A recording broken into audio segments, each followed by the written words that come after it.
This is the Diamond Hawgs Podcast with Mason Choate and Robert Stewart. Welcome to the Diamond Hawgs Podcast. I'm your host, Mason Choate, joined by Robert Stewart. Today's episode is a wonderful episode. We're looking ahead to the Round Rock Classic this weekend in Round Rock, Texas. Arkansas facing some good opponents, Indiana on Friday, Stanford on Saturday, and then finishing it off on Sunday against Louisiana. So we'll look at all those teams, talk to you about some of their pitchers, some guys to look out for at the plate as well. And then we'll talk about our expectations for Arkansas, the pitching staff. We got to talk about that a little bit, some of the relief guys that we're looking for. Just got through speaking with Dave Van Horn at the weekly press conference, so we have some takeaways from that. And then later on in the episode, we have a wonderful interview with Zebulon Vermillion, pitcher for the Razorbacks right now. I mean, it was my favorite interview so far, Robert. I would agree with that. He's a guy that you can't tell from much just by looking at his social media, but he's a pretty interesting character that the Razorbacks have back there. He is. There were some things that we got into, not baseball related, that I really enjoyed actually. So be looking out for that later on in the episode. But before you do, you can find us on the Hit That Line podcast network. That is the best podcast network in the state of Arkansas, over 100,000 downloads a month, and we're on that, the Diamond Hawgs Podcast. You can also find things like the Morning Rush Podcast, Trusting the Process with Ty Richardson, a Halftime Podcast. They do a lot of great stuff over at Hit That Line. Robert also does recaps for the baseball games there as well, so go check them out. Follow them on Twitter for live tweets from Robert during baseball games also. So we're also on HawgBeat.com. We're on their YouTube, so if you're watching on YouTube right now, you found that already. Hit the subscribe button if you haven't, and leave us a thumbs up, please. That just lets us know that you like it, and we should keep doing it. And then we also post it on HawgBeat.com, so I highly recommend that you subscribe because not only are you getting the Diamond Hawgs Podcast, you're getting the best baseball coverage of Arkansas baseball out there. Andrew Hutchinson does it better than anybody else, and you also got football recruiting from Alex Trader. Kevin Bohannon adds his thoughts. I add my thoughts for all sports, including baseball, basketball, football, and then Robert here and there. A couple other people help out. So go to HawgBeat.com, subscribe. They have a student deal going on where you can get it for a year. I believe it's like $11.95 for a year, which is just a crazy good deal. $1 a month. I know that there's been multiple Razorback baseball players who have taken Hutch up on that student deal. So you should do it as well. I believe his email is andrewhutchinson413@gmail.com. Tell him you're a student, and he will hook you up with that deal. And it's just great content. So, and then Robert, we're also brought to you by Southern Teas. We are brought to you by Southern Teas. They're your premier screen Southern Teas, your premier screen printing provider for Central Arkansas and the surrounding area. However, they're not only experts in the world of t-shirts, they also provide embroidery, promotional products, and team apparel. If you need to raise money, Southern Teas offers unique options for online web stores for fundraising. They've helped their customers raise tens of thousands of dollars to date for their organization, so definitely give them a call. They're over at 501-932-0158, or you can check them out online at their website. That's southernteas.com, the word southernts.com. Southern Hospitality, Southern Charm, Southern Teas. And we're also brought to you by Southern Lawn Service. They serve the greater Central Arkansas area, specializing in landscape maintenance for apartment complex communities and industrial sites, as well as residential and commercial places as well. They do everything, including drainage solutions, paver patios, retaining walls, new installs, landscape remodel, landscape design. I've said it before, I'll say it again. Anything you need done to your yard, call them, because nobody's going to do it better than Southern Lawn Service. And if you don't want them to do it, you just want to do it yourself, well, they can help you with that too. They also sell bulk landscape supplies. That's mulch, dirt, gravel, landscape rock, sod. So if you're trying to get it done yourself, give them a call. You'll drive up there to 1 Lee Road in Conway, Arkansas, and they'll load you up with whatever you need. So if you're trying to do that, give them a call, 501-514-3463. That's Southern Lawn Service. Their satisfaction is always your goal. So, all right, let's get into it. Robert, so let's start with saying they changed the times of the games for the Round Rock Classic, unfortunately. Unfortunately, yes. This is of a great inconvenience to us. We took advantage of Allegiant Airlines' low-cost deal, but unfortunately there's only one flight on Friday. Can't change it to Thursday either. It lands at 5 o'clock in Austin, and first pitch is now at 4 o'clock. So Yes. Sounds like we're going to miss a lot of game one. Originally, we were still going to be cutting it close, but we were planning on being there before first pitch. And now, I mean, we'll probably make it before the game's over, but we're going to miss a lot of the game. So hopefully Allegiant has some Wi-Fi or something we can, either listen to the radio or I don't know. I'm not going to buy Flow Sports. So yeah, we just got to hope for a marathon game between Stanford and Louisiana. I think my hopes aren't up for that, but I was at those 3 games in Arlington last year, and the Razorbacks always had the nightcap, and it never started on time. So we'll see. Well, there's a chance, but it seems unlikely. Yeah, there's a chance. I think on the bright side, if we're looking on the bright side, if you look at these 3 matchups, Indiana, Arkansas, at least for Arkansas, Indiana's the team you wanted to watch them play the least. We're going to be there for the Stanford game, and we'll be there for the Louisiana game, the 2 better games, in my opinion. I don't know. They might go to 12 innings against Indiana, but the 2 better opponents at this point are Stanford and Louisiana. Right. Indiana got swept this past weekend. They were down in Clemson, South Carolina, playing the Tigers. 9-0 shutout Friday, 19-4 defeat on Saturday, and then lost in extras 5-4 on Sunday. So tough weekend for the Hoosiers, and I mean that's a big opportunity for the Razorbacks to pounce early on. But as far as contested games, if I had to guess, that's probably the worst of the 3 off the bat. Yeah. Well, Indiana was going to have a midweek. I know it got canceled. So they were supposed to play at Miami, Ohio, but the weather's crazy around the country this week. There are a lot of midweeks have been canceled, and that's why they moved the games up in the first place for this weekend. It's going to be super cold. Like, it's probably 70 degrees as we record this in Round Rock, Texas right now. But you're looking at a high of 60 the 3 days that we're going to be there watching baseball. So it's going to be chilly down there. We talked to some folks this morning in the Arkansas baseball room, and it sounds like it was just cold. They wanted to move it up before it got too bad. Yeah, so Friday, you're looking at a low of 31, a high of 45 in Round Rock. Saturday, low of 37, high of 49, 50% chance of rain. And then the sun's supposed to come out on Sunday, so low of 37, high of 61. So Dave Van Horn said that they didn't want to play in the cold. It's another reason why they wanted to go back to Dallas, I believe it was. Yeah, Arlington, when they got the roof at Globe Life. Yeah, so no roof at AAA Round Rock. No, so that is something. But Dave Van Horn also said that he doesn't believe that the weather's going to affect the way they score runs. Right. So. He said it ought to be windy, just like it was in Fayetteville this past weekend. So, and he said the way the ballpark's situated, the wind's coming out of the north, so they're not going to be too many home runs. It sounds like, but he didn't sound concerned about Arkansas's ability to score and manufacture runs. So. All right. Well, we gotta keep it going because our interview with Vermillion went a little longer than expected, which is great because it was a wonderful interview. Right.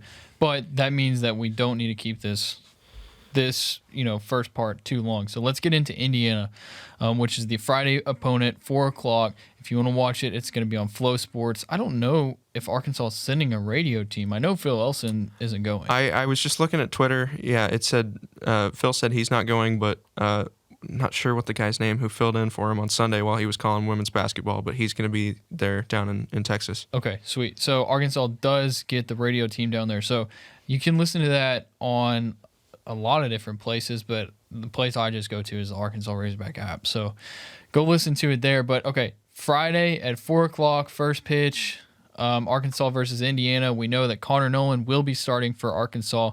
We saw him last Friday. It was not his fault that Arkansas lost that game to Illinois State, but they did.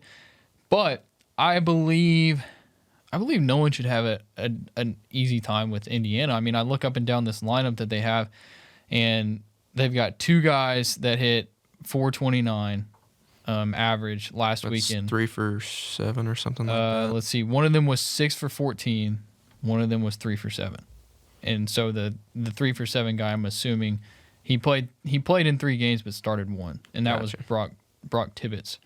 Bobby Whalen is the guy who went 6 for 14, but he didn't really do much. I mean, he only had 1 RBI. So, well, they didn't score that many runs at all. I mean, eight 8 runs, that's almost as few as the Razorbacks scored. Yeah. But, I mean, I look up and down the rest of this lineup. So the rest of their normal starters combined for 3, 5, 7, 8, 9, 10 hits on the weekend. Not outstanding. No, not at all. So, and not a single one of them hit over 300. Let's see, 1, 2, 3, 4 of them hit below 200, and one of them went 0 for 9 at the plate. So, and I'm not going to mention all their names because the people listening to this podcast aren't going to know them. Right. Just go to the Hoosiers website, check it out. You can see it. And then on the mound, just looking at, I mean, we don't know. We're recording this Tuesday, so we haven't heard from opposing head coaches about what their rotations are going to look like. But just basing it off of last week, Indiana's Friday starter, his name is John Biagio Maduno. No pronunciation guide here, so that's a tough one there. Tough to be sure on that. But he is a right-handed pitcher, I believe. Yes, he's a righty. He's a junior. He had a 2.09 ERA in 2021. Tough outing against the Tigers for him on Friday. Got through 3 innings, 8 hits, 6 runs, 5 earned. So not the best start for Maduno there with the Hoosiers. I mean, that's an opportunity for the Razorback bats to really wake up there. You didn't really have any bad starts from the Illinois State guys over the past weekend. So if Maduno doesn't figure it out, then it could be a blowout early. Yeah, I mean, you got to think with the way that it went for him, there's a good chance that he might not start, especially if they're going to play against Arkansas. They could decide, hey, we're playing Arkansas, we're going to throw our ace. They could throw their ace when they play Stanford. We don't know. I mean, heck, he might have been their ace coming into the season, and now they're like, well, we don't know. If he starts opening day. Yeah. But also, I mean, Dave Van Horn said that that's something that you don't really know that until later on in the year anyways. Right. So, but like you said, that's a good opportunity for Arkansas to maybe get some confidence at the plate moving into the Stanford game on Saturday because, of course, at least preseason-wise and based off of last year and just looking at overall talent, Stanford is the hardest opponent they're going to play this weekend. So it would be great to, maybe get a little batting practice against Indiana on Friday. Right. And I'm particularly excited for that Stanford game. For those of you who haven't seen the D1 baseball rankings, the Cardinal come in at number 6 this week. The Razorbacks held at number 2. So you got a top 6 matchup there on Saturday. And it sounds like freshman Hagen Smith's going to get the ball. Freshman Hagen Smith. We're gonna get to see what he's made of. Exactly. Yeah, that's the good thing about Hagen Smith. But if you can, I mean, just imagine if Hagen Smith goes out there and goes another 6 innings. I mean, that would be awesome for Arkansas. And then I feel like they're confident with where their bullpen is at least with the veteran guys as of now. So I don't think, at least going into the weekend, I don't think you're worried about what's going on the mound for Arkansas. Nope, not after 16 innings of 3 earned runs. Given up. Yeah, I don't want to sit here and talk about Indiana very much more. I mean, last thing we could add was they had a couple guys hit home runs. I'd say, let's see. So Matthew Ellis hit a home run. Can you pull up their roster and tell me what position that is? Because this stat sheet doesn't show positions. So Philip Glazer, he hit one. Tyler Dones hit one. So they only had 3 home runs, and those 3 guys combined for 4 of their 7 8 runs 8, but they only had 7 RBIs. Oh, gotcha. So 4 of their 7 RBIs on the weekend. All right, so Matthew Ellis is a catcher. Who were the other 2 names? Tyler Dones, and then he's number 5, if that helps. Yep, he's an infielder, and then who's the other guy? Philip Glazer, number 1. Number 1, Philip Glazer. He is also an infielder. Okay, so that's Indiana. Not much to talk about, especially from a team that went 0-3 against Clemson in opening weekend. Right. I think this upcoming week is going to be another case of you got to see it to figure out. We can sit here and talk about it all we want, but we're not experts on these 3 teams, so. No. The only team over the weekend that I got a chance to watch a little bit was Louisiana, but we're going to save them for last because we're going to go to Stanford now. So Stanford, they played Cal State Fullerton, a well-respected baseball program, last weekend, and they got a win on Friday night, 1-0. So that was a great matchup on the mound. So we know that their Friday night guy is good. The Saturday guy, though, if they stick with the same starters, then Arkansas might be in for a good game on Saturday at the plate. Because he went, he had a bad performance, and Stanford lost 11-0 on Saturday. And then before we talk about him, just throw it out there on Sunday. They won the series with an 11-1 victory over Cal State Fullerton. So let's get into Stanford's starting pitcher, or projected starting pitcher, based off of the guy that started on Saturday last weekend. All right, so Stanford's Saturday starter, his name is Quinn Matthews. He's a left-handed pitcher. Let's see, he is 6'4", junior, 192 pounds. His stats disappeared for some reason here, but I want to say his ERA wasn't outstanding last year, 6.08. So I guess they're trusting him with being an upperclassman there. But for Quinn Matthews against Cal State Fullerton, where did it go? Why has it disappeared? Sorry about that. Quinn Matthews also only went 3 innings. 3 runs, 3 earned, 4 hits allowed, 2 walks allowed, 4 strikeouts. So those first 2 pitchers that the Razorbacks could face didn't make it into the 4th inning. Which would be really great for Arkansas because, you're you're confident that your guy could probably go 4 innings, Hagen Smith. Right. So if you can, get to their guy early, keep your guy on the mound, and then you have some guys that you're okay with coming out of the bullpen. We might not see Ramage on Saturday, but there's other guys. Who came out of the pen on Saturday for Arkansas? I can't remember. That was after the Smith start, right? Yeah. Adamiak was the first guy out of the pen, I believe. Evan Taylor got an out in the 8th, and then Heston Toll had a 4-out save. That's right. Okay, so Adamiak, Toll, 2 guys that I feel like you're confident in those guys, especially. They talked about Adamiak a lot preseason, right? And those might not be the guys that are coming out of the pen. Those are just who did it last week, right? So let's see. If you just look at Stanford, they got a ton of talent. I'm gonna pull up their lineup real quick. They do have a guy that I look at and I'm pretty impressed by. His name is Braden Montgomery. Now, he only played in 2 of the 3 games and only started 1, which was the Sunday game. But there are only 2 home runs on the weekend. He went 3 for 5 at the plate, had 6 RBI on Sunday, and he can also pitch. You said 3 for 5 with 2 taters and 6 RBI? Yeah, and that was all. That was all on Sunday. Wow. Yeah, and he also pitched an inning on Friday. Went in, pitched 1 inning, gave up no hits, no runs, no walks, and struck out 2. Little hybrid guy like Spencer Schwellenbach. Was that the guy from Nebraska last year? Schellenbach, maybe? I don't know. I know who you're talking about, though, and most Razorback fans probably do, too. But it's a very talented Stanford lineup. You got Eddie Park. Robert, can you pull up the roster again and tell us what positions you guys play? Eddie Park, he went 5 for 9. Only guy to bat over 350. He 5 for 9. He's batting over 500. But, of course, opening weekend. Eddie Park's an outfielder. So, let's see. Then Graham Carter. Wait, no. This is backwards. So Carter Graham. Yeah. Carter Graham, he went 3 for 9. He's an infielder. Let's see. He had a double and an RBI. This Stanford team does not strike out very much. Wow. I guess not, but I can't move past the fact that they won 1-0 and got shut out on Saturday. So 1 run in 2 games. It sounds like they're susceptible to falling asleep. Their bats are susceptible to falling asleep against some solid, quality pitching. I know, yeah, but also you have to look at the fact that Arkansas's can too. So right and we don't know how quality Illinois State is yet. Right, and it's funny. Like we've talked this whole time about how the pitchers are the question mark, but as of this weekend, it's been the bats. Exactly. I'm trying to look here at Stanford who it was or how they scored. Oh, here's the scoring summary.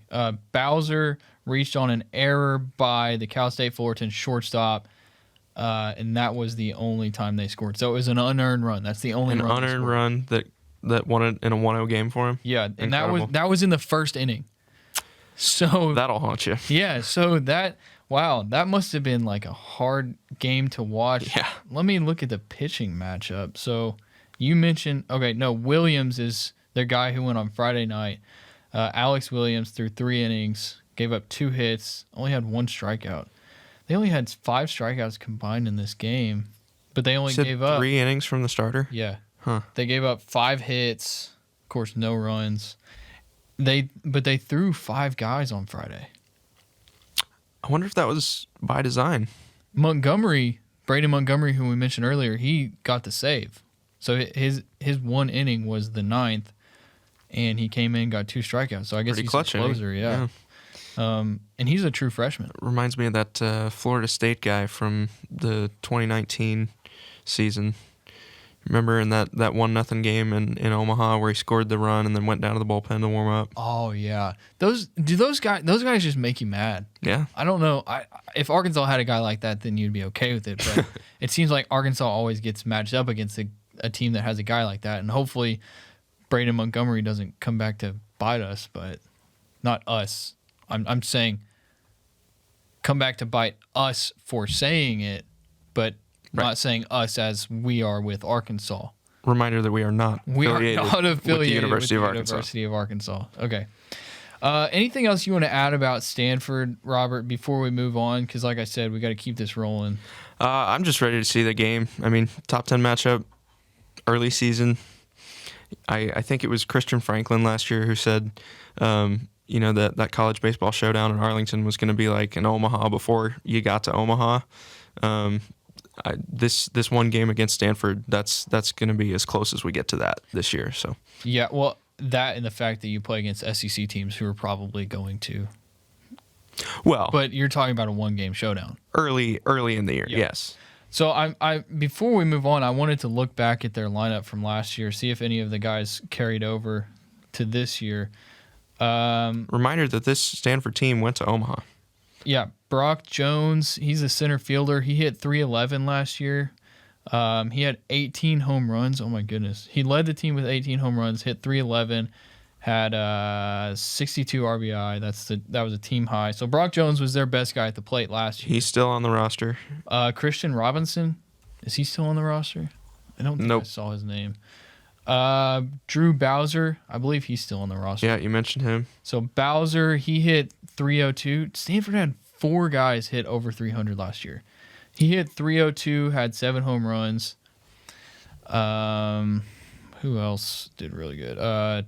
Tim Tawa. Is he still on the roster? Nope, don't see him. Okay, and let's go with Tommy Troy. Yeah, he's there. Nick Bruiser? Nope. Okay, so Tommy Troy, he did hit 10 home runs last year, but he hit .247 at the plate. So, and he did not start all the games. Okay. Just wanted to look back. So Brock Jones. Brock Jones is the guy that you want to look out for, the center fielder. And in the first weekend, did I mention what he did?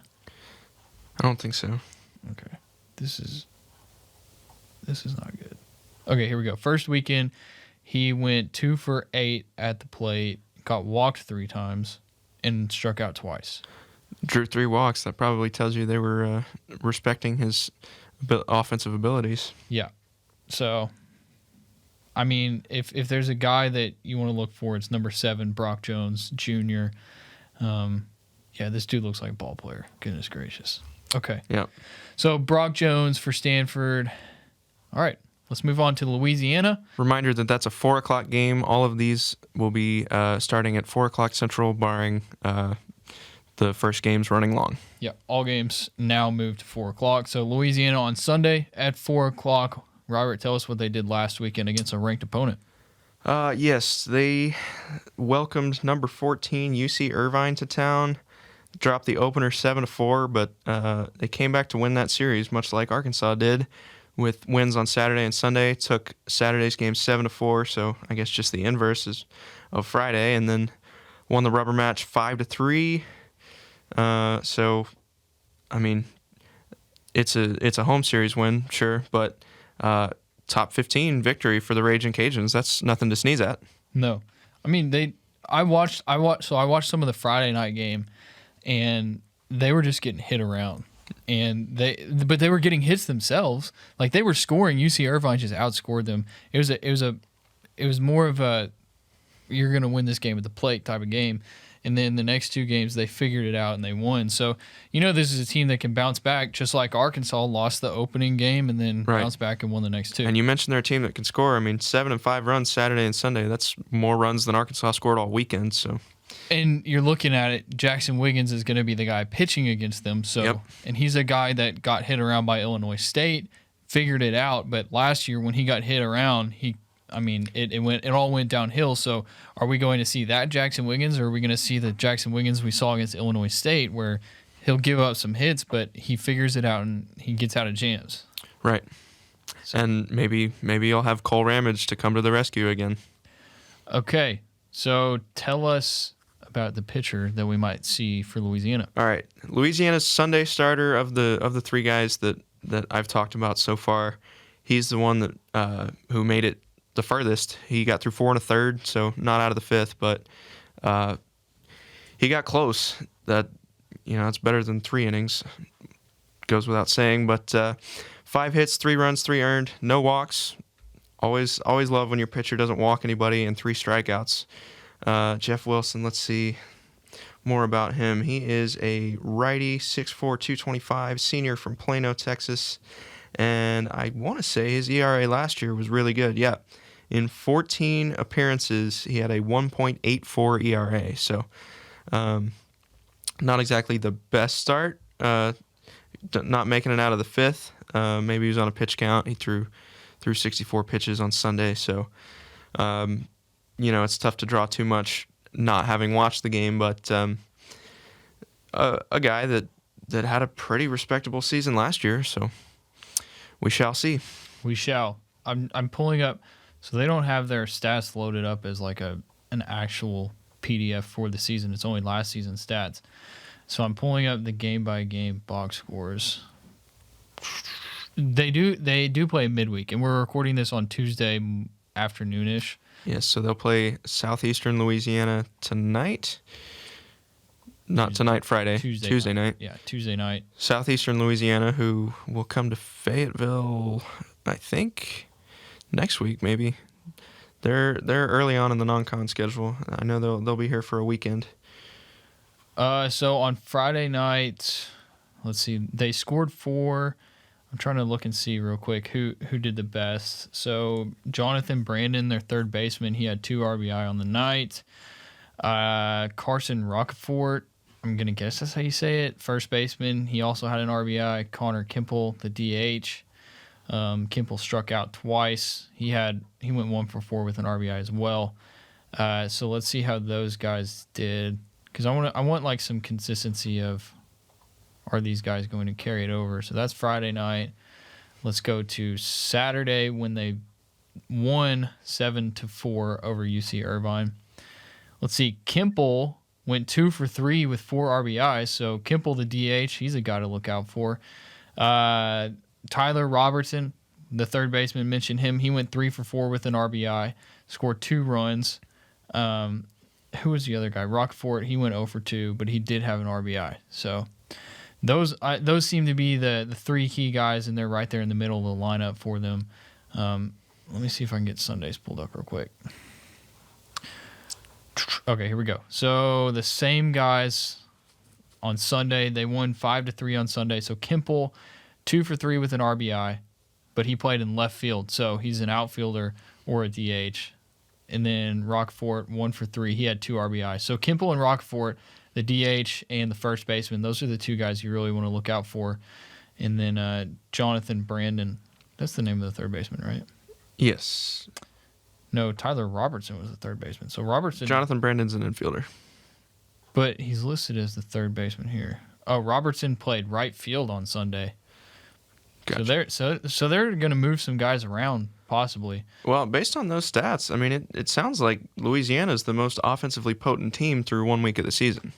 Yeah, they got some guys that can really hit it. I mean, Connor Kimple, did he play for them last year? I have their cumulative stats pulled up. Yeah, Connor Kimple. He's a senior. He hit 277 last year with 5 home runs, 26 RBI in 53 games. So not really not really that great. Who else? Rockford, he hit 274. As a freshman. Yeah, 4 homers, 22 RBI. Robertson, 268, 8 homers, 25 RBI. This team did not score a lot of runs last year. Wow, they went 32 and 23 in 2021. Drake Osborne was by far their best guy at the plate as far as average goes. Does he play for them still? He is not on their current rosters. What about Brennan Bro? Spelled Nope. as you would expect for a Louisiana guy? Yeah. Nope. Okay. Ben Fitzgerald, he hit the team high 12 home runs. He was the only guy to hit double-digit home runs for them last year. Yeah, he's gone. Okay, so sounds like it's a pretty fresh team for the Raging Cajuns. Team. Okay, but a good team at that. I didn't look at all the polls. Did any of the polls have them ranked after taking down UC Irvine? That's a good one. That's a good question. We probably should have planned this before we started recording. I'm pulling up D1 baseball right now. Okay, D1 baseball is the only one that matters. Exactly. Because that's the one that the NCAA goes off of. Right. I'm not seeing the Raging Cajuns in the top 25. And that's fine, because, you heard from, I'm going to specifically mention Kendall Rogers. People came at him about some of their rankings, and he replied with, look, rankings after opening weekend don't matter. Right. And that's why Arkansas stayed at 2 after losing to Illinois State. It also has to do with series. Yeah. You know, you're going to lose games in baseball. The Razorbacks did it, once every weekend. It seems like they only had 2 or 3 sweeps, not too many last year. But you're gonna lose. You're gonna drop games. It's about how you can recover. The Razorbacks did a good job of that. They came out on top, on the whole, for the weekend. So I saw somebody asking Rogers why didn't you drop Arkansas at all? Well, they won the series. They did their job. Yep. That's all you can ask. All right, before we talk about our expectations for Arkansas, I want to let you know that we are sponsored by Southern Tees. They are your premier screen printing provider for Central Arkansas. So if you're in the Central Arkansas area, go to Southern Tees if you need any embroidery, promotional products, or team apparel.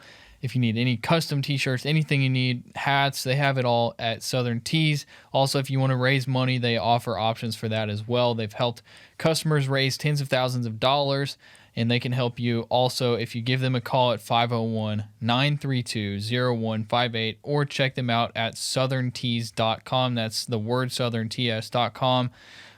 If you need any custom t-shirts or anything, go on their website. You can customize them and order them, and they'll ship them to you. So I recommend that you go to them. Don't go to any of these high-dollar t-shirt companies that are going to charge you through the roof just because you want comfort colors. You'll get the same quality from Southern Tees. And don't forget about Southern Lawn Service, who is serving the greater Central Arkansas area. They specialize in landscape maintenance for apartment complex communities and industrial sites. If you need landscape projects for residential or commercial, Southern Lawn Service has you covered. They do everything, including drainage solutions, new installs, landscape remodel, landscape design, hardscapes, like retaining walls or paver patios.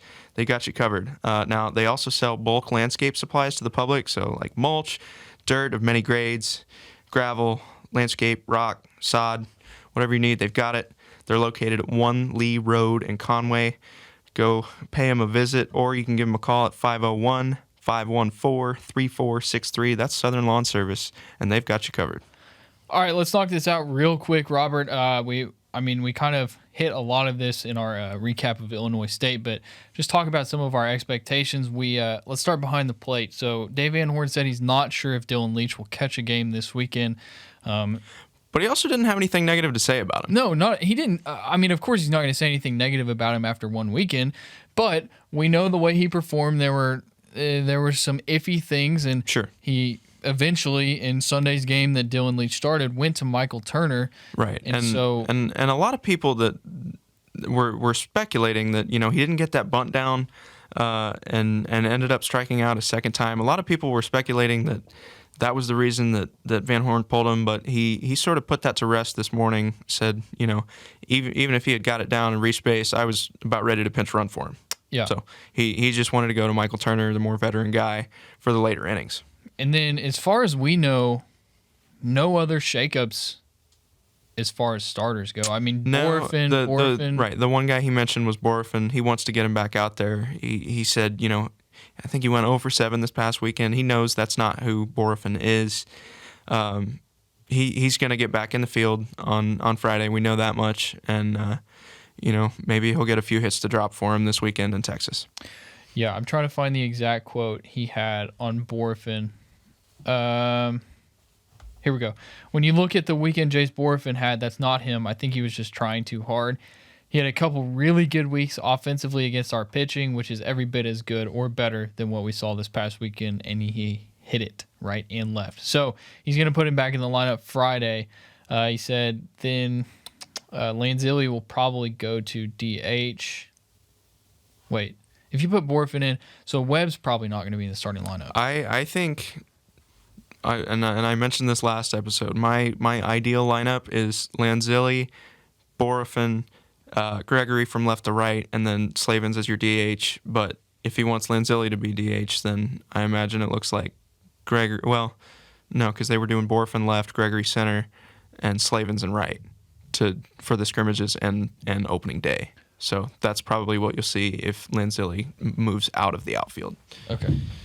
Okay, so that's what we're expecting. I'm sure Brandon Webb will see playtime, but I don't see him being in the starting lineup at least on Friday. Right. So as far as expectations for those guys go, if you just look back at last weekend's stats, I mean, Robert Moore, Caden Wallace, Brady Slavens, Jalen Battles, they all got theirs. Like, you expect Robert Moore and Caden Wallace to go in there and do their thing.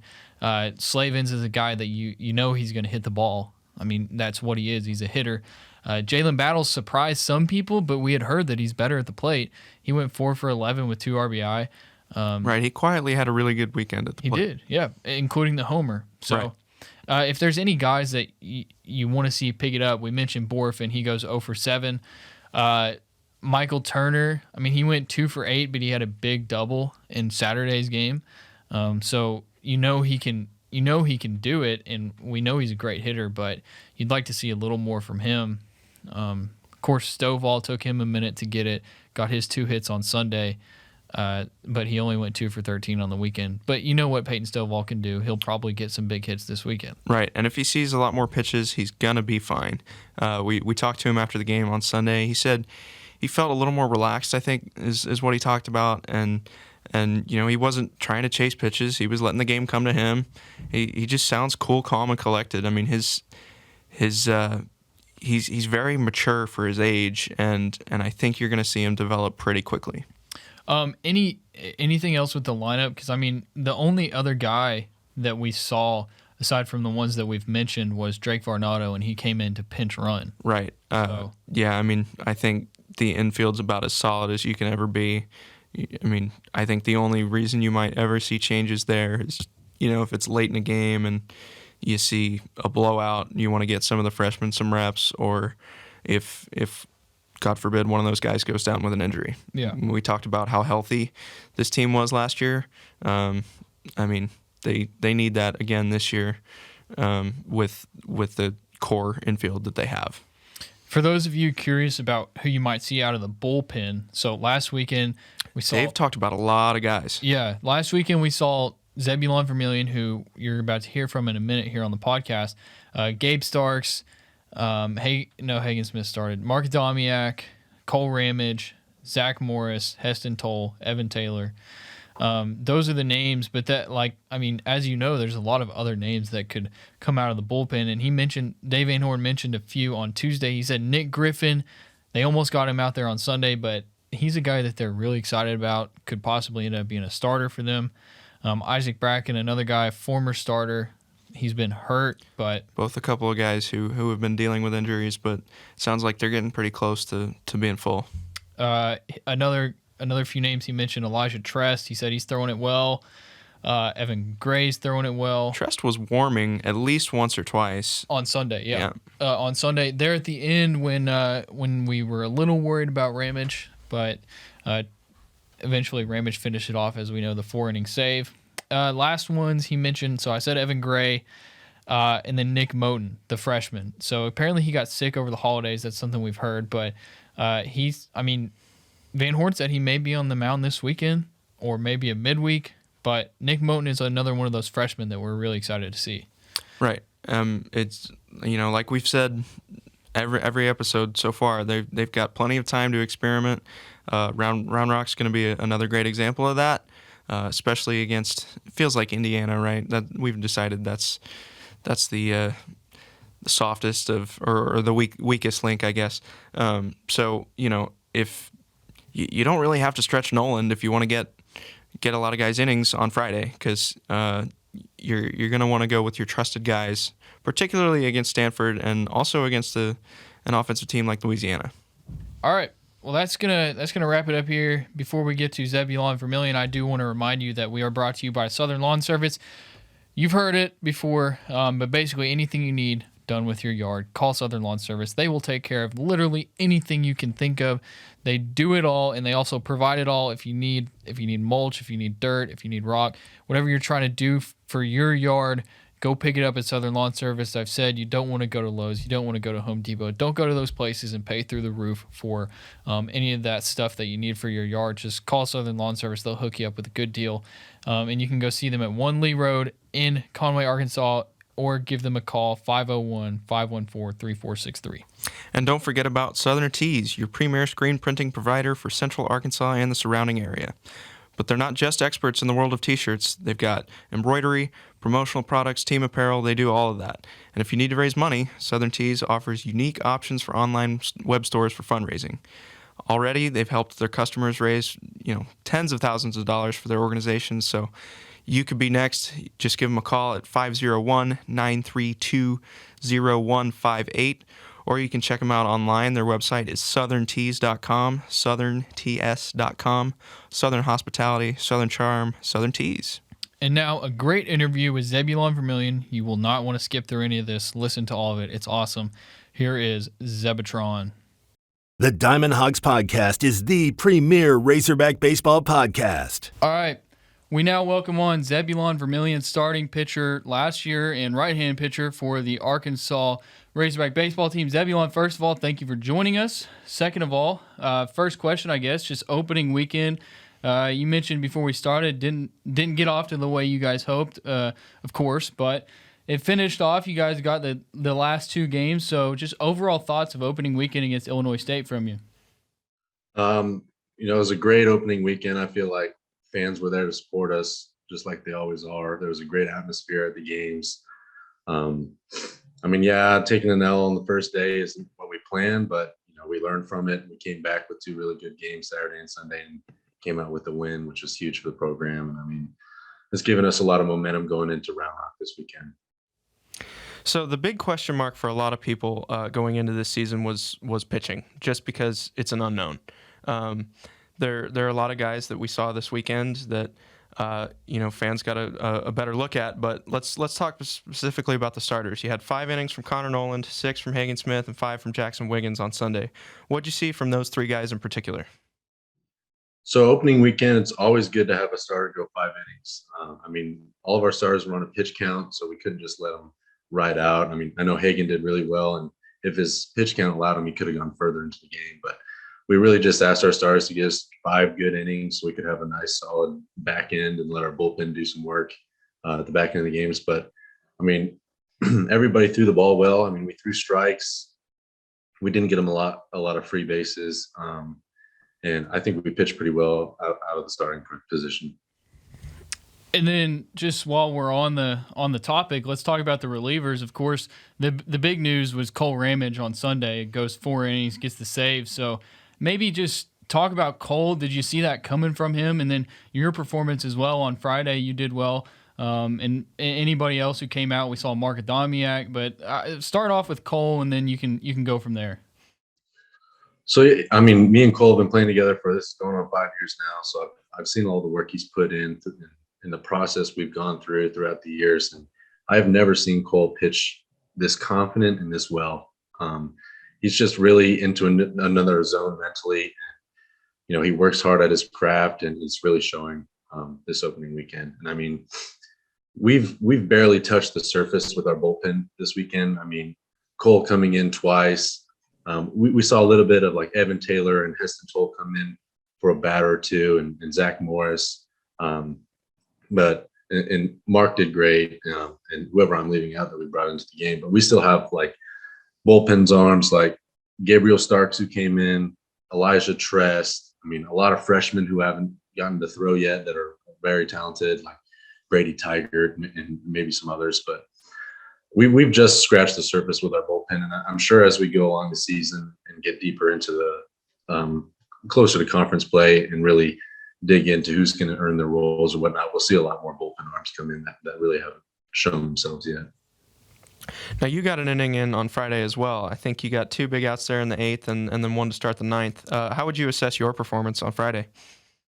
No, I think I did all right. I'm very self-critical, so I don't really, I wouldn't smack talk myself on your podcast or anything, but I think I could have thrown better. I mean, I came in a situation where we needed 2 big outs, and I got those outs.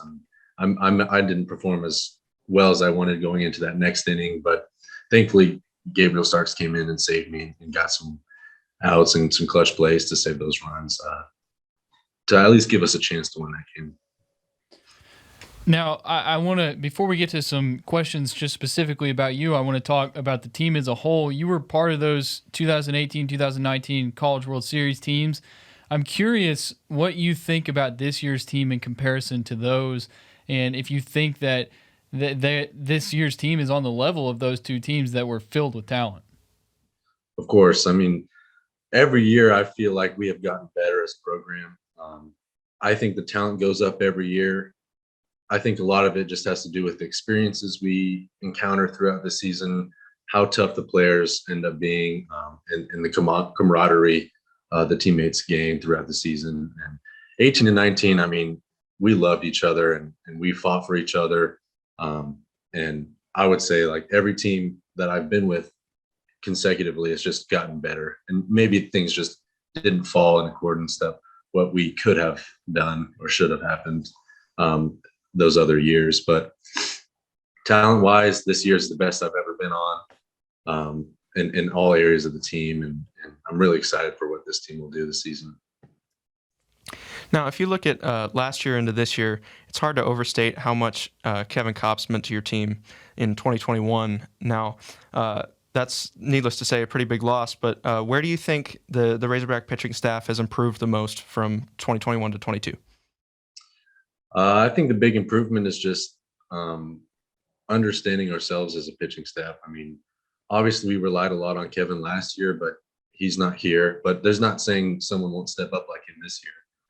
It's just understanding that all of our pitchers are unbelievable players with a lot of talent that can perform at a high level. It's just going out and doing it, and who knows what's going to happen. And just going pitch by pitch, game by game, understanding that you'll get better, and who knows what's going to happen this year. But I've got a lot of hope that we'll do really good. So it seems like the development, at least for Arkansas pitchers, has been great. I mean, credit to Coach Hobbs for that. Credit to you guys for working on it. I'm curious for you specifically, what was something over the offseason that maybe you really focused in on to perfect your craft a little more? So I have to go to the new facility. Is just a huge step up in player development for us, not only as a pitching staff, but all of our players and coaches. And just the analytical equipment we have now is just far superior to anything I've ever seen in my life. And being able to use that to improve ourselves with, I mean, minor details as much as like external rotation in your shoulder or elbow or anything like that, that's just going to help you add 1 or 2 more miles an hour. But for me, it's shown that, I had a little I would say it was not like perfect how my hips aligned when I was throwing, and just like doing some drills with Coach Hobbs and him telling me what to do and fixing that has improved my delivery and just like the smoothness of my throwing, which is what I've really been working on. Now, you mentioned the new facility. Let's step outside of baseball for a second here. What's your favorite part outside of baseball about that building? I know the ping pong table in the locker room gets a lot of hype. Yes, ping pong table, pool table. I would say I'm top tier in both of those areas. Definitely not the best by any means, but I'll definitely go above 500 playing most players.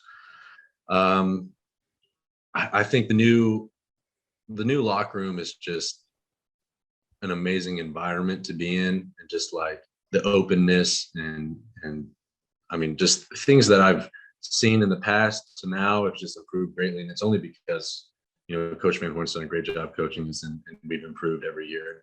I feel like we've earned it, and the community has given us, I mean, beyond more than we deserve. But I mean, just in general, I would say like the ultimate feel of that next level. I'm curious.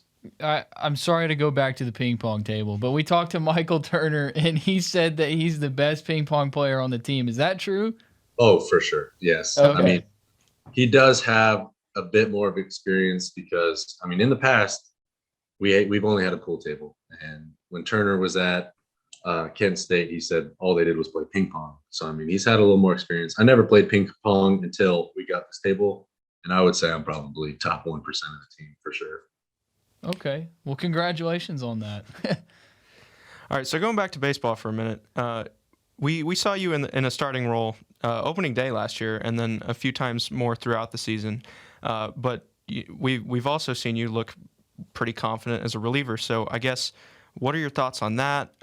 Do you like being toward the back end of the pen, or do you want to crack the starting rotation again this year? Personally, I have no, bias over either. I'll do whatever it takes for our team to win. I mean, I'm comfortable in both positions since I've done it before.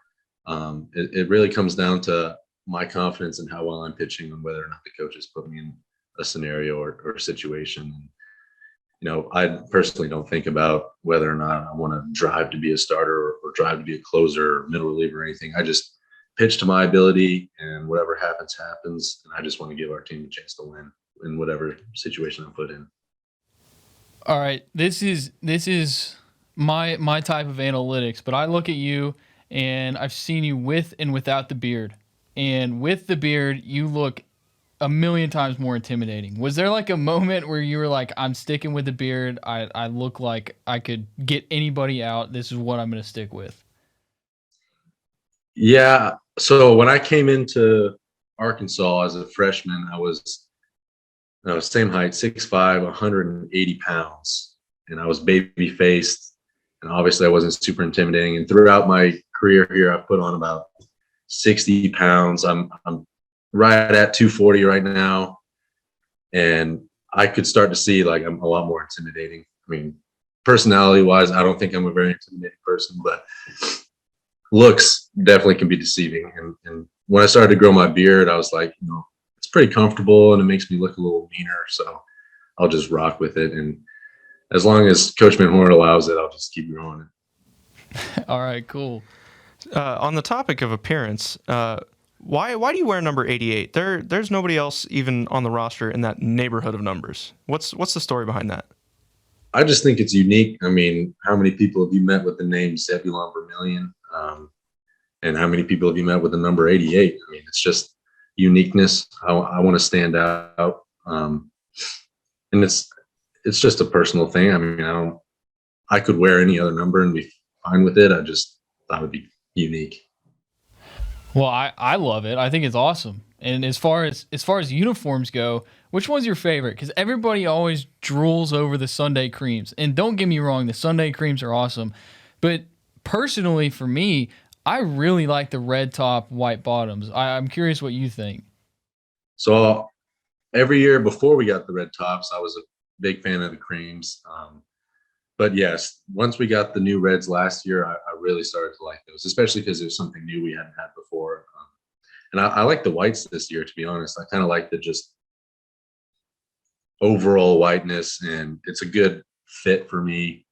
It's comfortable, and the reds are really good too. But I mean, I've always liked the creams, especially leading up to the season. But I think the red tops are really good this year too.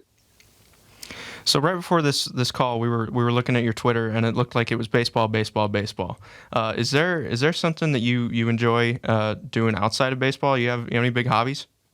I mean, I would say I have a lot of hobbies, and I'm a very renaissance kind of guy. I personally on social media, I just stick to baseball because I don't feel like sharing a lot of my personal life with everybody. I don't think social media doesn't mean a lot to me. So, I care about what I care about, and I just do what I want off the field as far as what makes me happy. So I don't feel like I have to share that with the world. But I'm easily the best video game player on the team in all genres. I've been playing video games since I was able to hold a controller. And as I said, any genre, sports games, shooters, puzzles, anything like that. I can play a multitude of instruments. I can play the keyboard, piano, saxophone, harmonica, guitar. What else? I started to dabble in chess. I've been playing chess for probably a year now. Very big movie enthusiast. I watch a ton of movies, all kinds of genres. Fun fact, me and Cole Ramage, when we're on the road, we always watch a movie every night before the game. And we try to watch Thor Ragnarok every weekend just because we love that movie. But yeah, I enjoy doing a lot of stuff. Dude, I want to interrupt you because I'm a huge Marvel fan. I love Marvel. So is Ragnarok your favorite? Yes, I would say, just because I've seen it so many times, but I do enjoy a lot of those movies. So it's hard to say I have a favorite. If you could see the back of my computer, I have a bunch of Marvel stickers on it right now.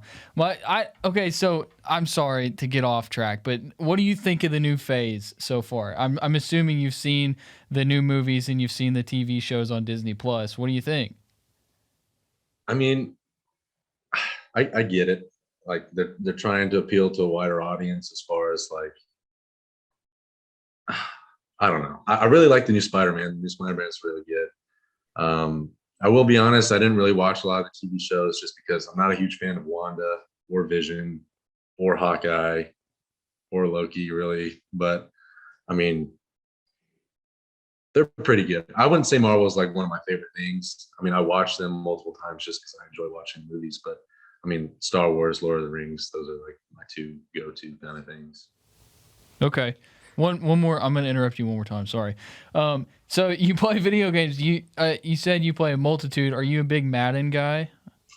Not huge on Madden. I have played in the past, and I like playing with my friends if we play Madden or anything like that. But I would say I'm more of like an action gamer. I'll play Call of Duty, sure, and I would say I'm fairly good at Call of Duty. But I was a nerd growing up, so I've played a ton of World of Warcraft and a ton of RuneScape, but I also enjoy adventure games like God of War and Uncharted and Assassin's Creed and games like that. Okay. All right. Now, one more thing before we circle back to baseball here. I gotta ask you about the music. Are there any other musicians on the teams? Like, do you guys ever have jam sessions? We've never had jam sessions. I'm not sure if there are other musicians. I know Casey Martin, when he played guitar and he sang a lot. But he helped me learn guitar for a little bit, and I kind of just picked it up on my own. But I've never played with it. Actually, I don't even know if most of the guys know I play instruments, and I've never really played in front of them before. But well, you should, dude. Fun fact: Robert and we used to be in the Razorback marching band. So there you go. We're all musicians. I followed the Capitals growing up, and I read a bunch of stories about Braden Holtby, the goalie, taking his guitar on the road and playing for his teammates. So you should do that. I don't know. Saxophones are pretty loud. So my freshman year, I will say I played Careless Whisper through the door at 4 a.m. We had to go to 6 a.m. to wake up the freshmen. Let's see. Oh, here's a good question. We talked to Patrick Wicklander last week, and we asked him, who's the hardest batter that you've faced in practice as a Razorback? Because there's a lot to choose from, a lot of great hitters, and he said Zach Gregory. Without hesitation, it was Zach Gregory. I'm curious what your answer would be. If you say Zach Gregory, then I also want you to give a second answer. Okay. I will not say Zach Gregory, even though he is a very hard at bat. I have to say Heston Kjerstad. That dude's unreal.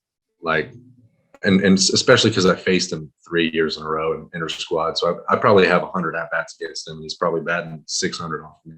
But I mean, he was just one of those guys where it doesn't matter how good you are, he's just better. Like even looking at he could have a bad day. Sure, everybody has a bad day. But I will say one time that really impressed me about Heston was we were playing at LSU and Friday night game. He struck out probably 5 times, I think, in one game.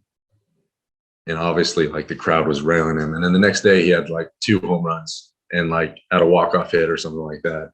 Or went like 6 for 8 the rest of the weekend. And it's just like, he's just on another level. But Zach Gregory is definitely a hard out. He's got a really good eye for the zone.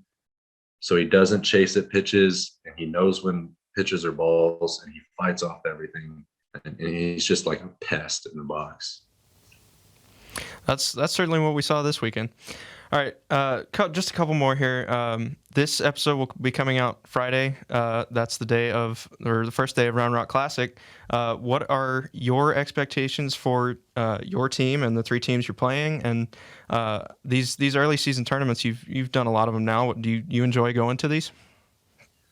So as for expectations, I just think if we go out and play Razorback baseball and we compete and we are high energy, I think we'll do what needs to be done. I mean, you can't say you didn't try if you don't go 100% effort. I mean, if we go out and compete and play to the best of our ability, good things will happen. We may not win, but I feel if we go out and play our baseball, we'll have a very good chance of winning. So that's all I expect for us, is just to go out and be better than we were last weekend, and just keep improving. And yeah, I really do enjoy going out and playing these tournaments. It gives us a chance to play teams we usually might not play. Like, I'm not sure we've ever played Stanford or Indiana before. We might have played Lafayette, but I'm not too sure. But in any other year, we probably wouldn't play these teams, and it just gives us a chance to play good competition that we usually wouldn't. So you're from actually, no, I want to save that one for last. Do you room with Cole Ramage on the road? Is that, you said you guys watch movies together? So freshman year, we didn't really have an option. So it was kind of all over the place, but I did end up rooming with him like in Omaha. Sophomore year, maybe we've roomed with each other a lot, but it's kind of been like all over the place. And last year I roomed with Kevin. But we have roomed a lot together in the past, and we will be rooming together this year.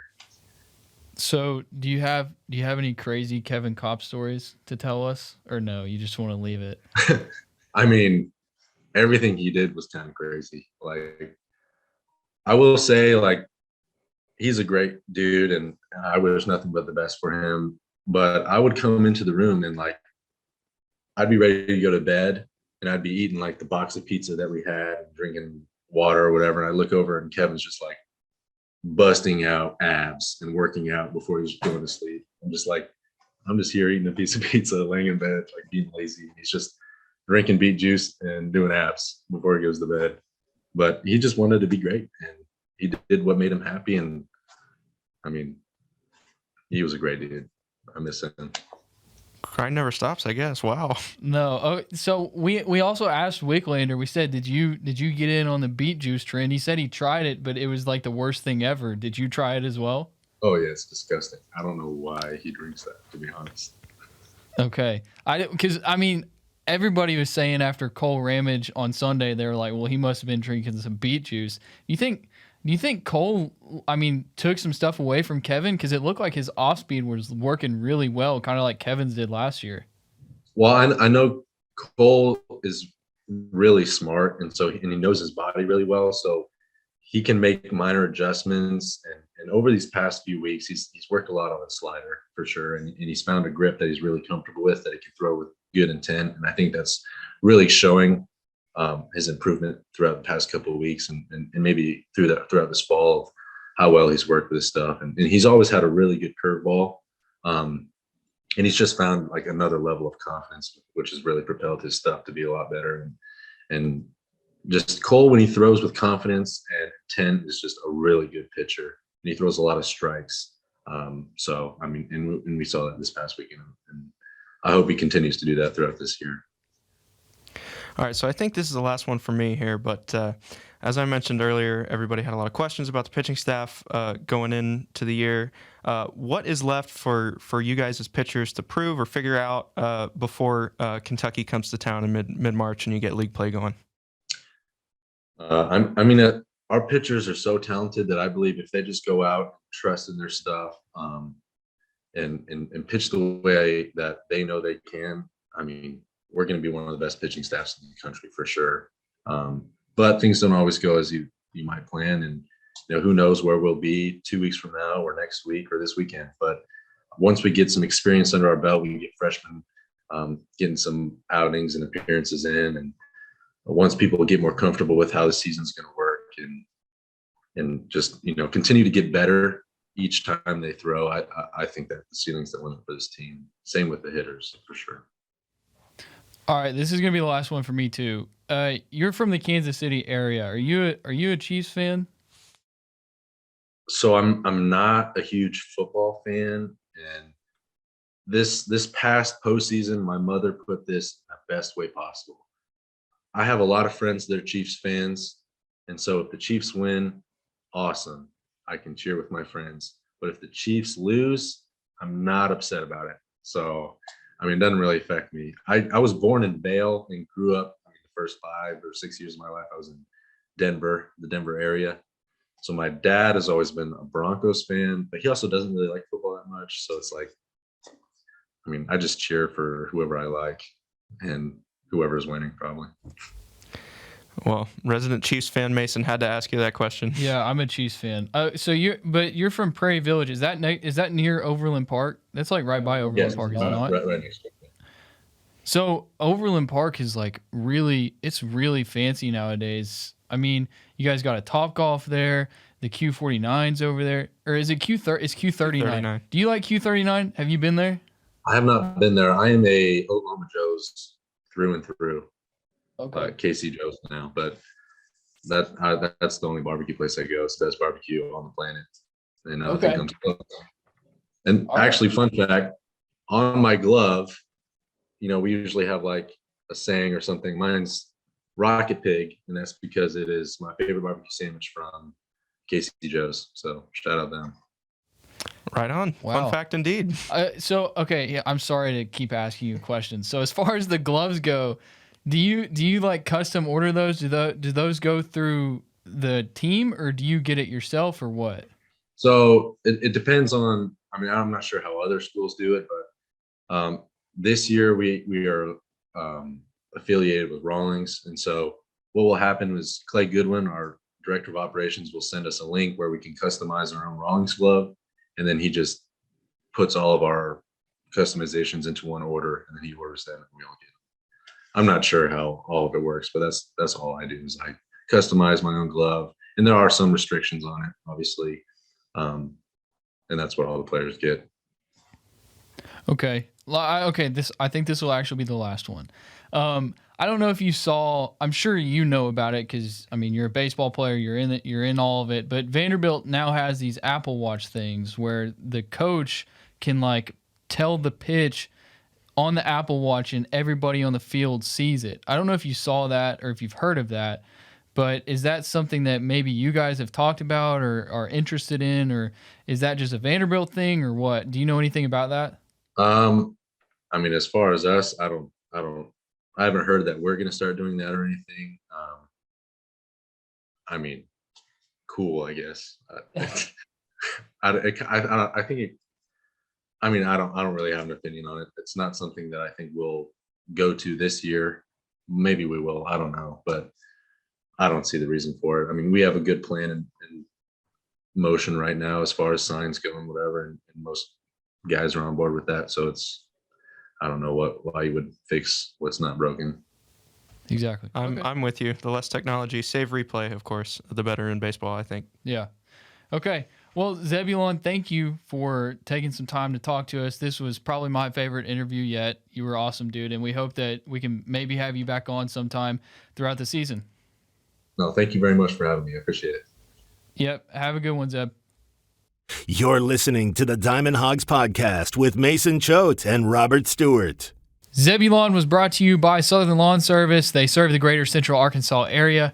They specialize in it all, Robert. They do landscape maintenance for any type of community or site you got. They'll do it. I mean, like, they've done commercial businesses, they've done apartment complexes, they've done your house, they've done anything you need, and they can do any type of project you need as well. I mean, like, if you need drainage solutions, paver patio, retaining wall, landscape remodel, they'll do it for you, or they can help you do it yourself by giving you the supplies. They'll give you some mulch, they'll give you some dirt, gravel, landscape, rock, or sod. Just call them at 501-514-3463 or see them at One Lee Road in Conway, Arkansas.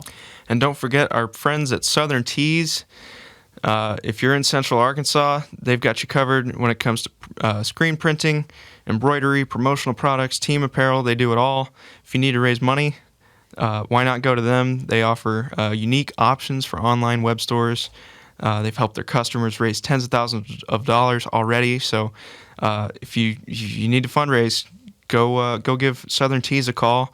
Their number is 501-932-0158. You can also go to their website, southerntees.com. That's southernts.com. Our friends at Southern Tees, we're hoping to get shirts from them pretty soon, and they can help you out too. So a reminder that's Southern Hospitality, Southern Charm, Southern Tees. They got you taken care of. They do. And you don't have to be in Central Arkansas. You can go to their website and order whatever you want, and they'll send it to your house. So that's Southern Tees. But anyways, Arkansas Round Rock this weekend for the Round Rock Classic. As we mentioned previously, times have moved up, so don't forget 4 o'clock. 4 o'clock Friday, Indiana, 4 o'clock Saturday, Stanford, 4 o'clock Sunday, Louisiana. We will be there. We'll be giving recaps of each game individually. We'll upload some quick individual episodes for that. We'll do some live videos as well on Twitter, so make sure to follow us at Choate Mason, at drstew32 for all of your Round Rock Classic coverage with the Arkansas Razorbacks. And if you got any questions, feel free to tweet at us, and we'll try to get them answered. And again, we're looking for recommendations in the Austin Round Rock area, so we'll have a little bit of spare time. So let us know if there's anything we need to do while we're down there. For sure. Well, thank you guys for listening. Thank you, Robert. He's been Robert. He is Robert. I am Mason. And this has been the Diamond Hawgs Podcast. We will talk to you Friday again. This is coming out Friday. Tonight. Tonight. We'll talk to you tonight after the game. All right. Thanks, guys. You've been listening to the Diamond Hawgs Podcast. Follow the guys on Twitter at Choate Mason and at drstew32.